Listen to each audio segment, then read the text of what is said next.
প্ৰথম ফেচবুকৰ ইনকমটো ওলাই গ'ল। এইটো গাই ফেচবুকৰ আমাৰ ইনকমটো এইটো চেলেৰি পাই গ'লো আমি। সেইকাৰণে পালে মই পাব বাকী। ঠেং লাগে ঠেং দুটা কেইটা লাগে কেইটা লাগে কেইটা পিচ কেইটকা চাৰিটা 100 টকা নেলাগে বুলি কৈ দে কেলে পলিঅ লগা পিচ কিনি আছে না এটোৰ বাৰে ইমান দাম দাম সবজি বিক্রি করে টমাটার পাছা झूठ बोल रहा है भाव कैसा लगा है भाव फूलगोभी का भाव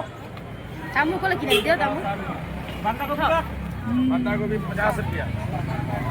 এটা বেগ ডাঙি নিয়া হৈছে দুটা বেগ ডাঙি নিয়া হৈছে এটো এটা মই ধৰিছো এটা ই ধৰিছে বহুত গৰু গৰু এ তোমৰা এই কি গিৰবে কোথায় দিকে নাই গিৰবে সব ঠিক আছে বজাৰ সজা কজা হৈ গ'ল এতিয়া ঘৰলৈ গৈ আছো গাছ তো আজিলৈ ইমানেই গাছ